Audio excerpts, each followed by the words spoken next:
Going back to the glory days of gaming is always a blast, especially when I played a particular game when I was a kid as well.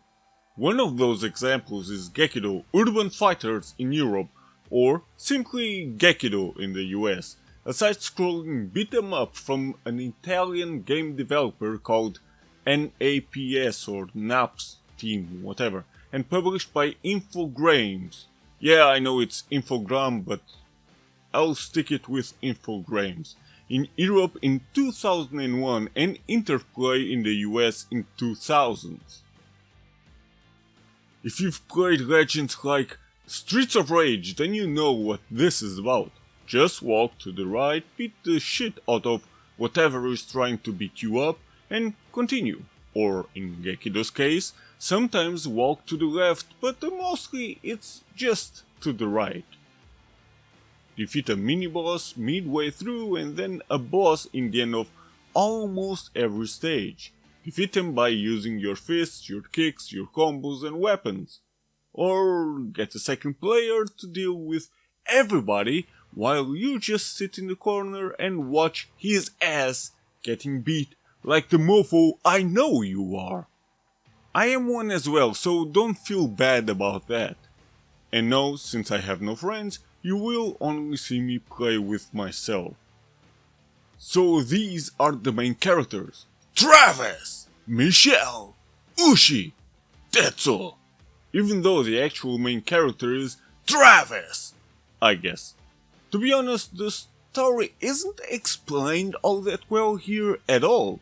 If you look at the manual, then it states that a girl called Angela was supposedly kidnapped by the Kintaro gang, and since her family is worried about her, even though she is rebellious, that's when they call the detective Travis. But since Travis can't do it alone, he wants the help of Michelle, and I assume also Ushi and Tetsuo, which is why these four are the main characters. But now it's your job to save Angela from the hands of Kintaro himself. Or, as it turns out, Kintaro works under Akujin, and Angela was possessed by him, hence why you fight against Angela towards the end. The end is somewhat explained in the game because we see Angela, we see even Akujin, and we can read what happened after you've beaten the game. But how it all starts is not explained in the game at all, but instead you have to read the manual. Now, after watching the opening, which is kind of okay looking, you will get thrown to the menu with just 4 modes. High scores is irrelevant, unless you care about scores that much. I don't. In options, you can set certain things here and there and notice that you cannot change the difficulty at first. The normal difficulty is default, but again, don't worry. You will be able to unlock the hard difficulty if you beat the game with 6 different characters. Yeah, I said 6, but I will get to that. One really nice thing is the blood. Unless you are a fucking pussy, then just skip it on. In Arena, you will fight either against the CPU or against your friends. So yes, it goes up to 4 players couch co-op. The real relevant mode is the Urban Fighters mode. Or it's essentially the story mode. Because here is where you are gonna unlock most of everything, really.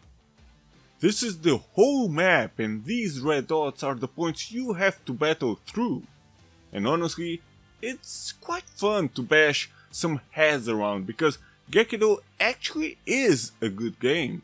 You learn new moves along the way, there is no real delay in the button input, and everything flows quite well. Make no mistake though, this is not on the same level as Streets of Rage or anything, but it's still quite a good and fun game. Once you've beaten the game with Travis, a street fighter, and Michelle, a military fighter, you will unlock Gorilla, a pure brawler, which will follow the same path as those two. But interestingly, Ushi, also a pure brawler like Gorilla and Tetsuo, a martial artist and obviously inspired by Bruce Lee, I mean, come on, will mostly follow a different path than Travis or Michelle, which is why you start in a different area, some enemies will be different, and even some of the bosses. Heck, even the game tells you that there is more than one route available. Beat the game with Ushi and Tetsuo, then you will unlock Kabuchi, a weird Wolverine kind of character. Besides those two, you can unlock 3 more characters, Kintaro and Angela, who are bosses in the game and unlockable only in the arena mode, at first at least, because you won't have the hard difficulty available yet. And Akujin, who is the final boss in the game but can only be unlocked in all modes alongside Kintaro and Angela if you beat the game on the hard difficulty once. As you unlock these characters, you also unlock new modes as well, one of which is only unlockable if you play as Kintaro, Angela or Akujin on the hard difficulty in the story mode. And for me that was quite hard because I couldn't really adapt well to any of those 3. Kintaro is tall but his moves don't feel right. Akujin is big, just like Gorilla or Ushi, and he feels really off compared to those 2 for some reason. And Angela is... well, she uses her legs a lot, which I quite like, and has nice combos, but her problem is that she is really weak. So with Angela, it will feel like you are pounding and pounding and pounding, but a simple enemy refuses to die, especially in the beginning where she has not learned any combos yet. Also considering the arena stages that you can unlock as well, then there is quite a decent amount of content here. Also adding the fact that each character has a different costume you can unlock as well. By pressing L1, L2, R1 and R2 at the same time in the selection screen, then you will play as Angela, for example, in her alternative costume. You can also enter Rage mode. You will have 3 levels for this, which is indicated by these 3 blue bars. Once a single bar is filled, you can use it. With 1 bar, your character will use a combo attack automatically and finish it with a special. And while it's a strong attack, the combo can easily be stopped. With 2 bars, your character will be able to knock enemies down that are close by. For a short period of time, the attacks will get stronger and double the hit count. With all 3 bars, a similar thing will happen as previously, but with a major difference. The difference is invincibility. Well, unless it's against weapons or special attacks from the enemies. So, up until now, Gekido Urban Fighter, or Gekido for short, seems like a damn good game. Visually, it looks quite nice and is fairly detailed for the time. Well, the faces could have been better though. And while the background music can get repetitive, it's still not really annoying at all. One thing about the visuals though, at least when it comes to the cover of the game, people that know Marvel, at least back in the 90s, they might recognize this style. Joe Madureira, or JoeMad for short, worked on it, and really the cover alone looks amazing. Sometimes you will see his work in the loading screens as well. But this game is not perfect by any means, because there are things that could have been done better. First off, and this is probably my biggest complaint here, for some reason the game loves guns and weapons a bit too much.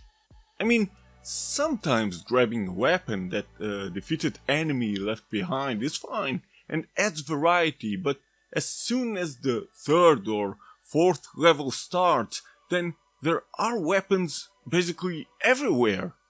They are everywhere because most enemies will use them as well.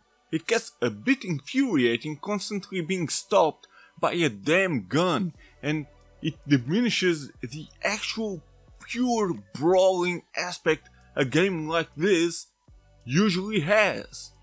Then some enemies can be really annoying as well, especially these goddamn dogs. Or these fat guys with suits because they have a machine gun on them. And oh boy, or this Dalsim like mini boss that stretches his arms and legs around.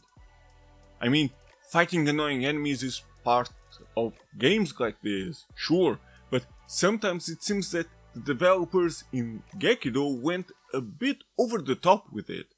There are also some dudes on bikes that drive around and they can also be a nightmare to hit, but they don't appear often enough to actually be as annoying as, for example, the dogs. The game could have added some kind of animated ending of sort in the style of the loading screens or front cover, because the simple scrolling text seems like a lazy way to end things. I mean, if you beat Akujin, it seems that Angela kills herself, but she seems to get teleported to somewhere else, or something like that, I don't know. So at least after you beat Akujin, there is something visual here, but let's look back again. Why is Travis just standing there prepared to fight while Angela jumps? I mean, what's up with that? Personally, I would have also preferred if there were an actual block button, because otherwise the character will only block if you, as the player, don't press anything. But, well, it's a minor nitpick, okay. Oh, and you better remember the combos that appear on screen, because if you forget the combos, then you cannot look them up anywhere in the game. I will just mention one final thing that annoyed me a bit and could have been better. That is the camera. It loves to move around a lot. In itself that's not a problem, but it gets problematic when enemies are outside the camera's point of view, specifically because the camera moves around. It's also a bit annoying when enemies walk around and then get out of the screen. Especially annoying when they literally hit you from off screen. Okay, look, Gekido is probably not the best of its genre, especially not when compared to the glory days of 2D side-scrolling beat-em-ups. Gekido has nothing on Streets of Rage 2. Is the game hard though? No, not really, not even in a hard difficulty. Well, at least not for me if I use Travis or Ushi, but if I use Angela or Akujin, then it's hard mainly because on how they move. Akujin's speed and massive body are not suited, at least for me, and Angela's strength is also There are some areas that could have been done better, but overall it's quite a fun game despite all of it, with quite a decent amount of value in the things you can unlock.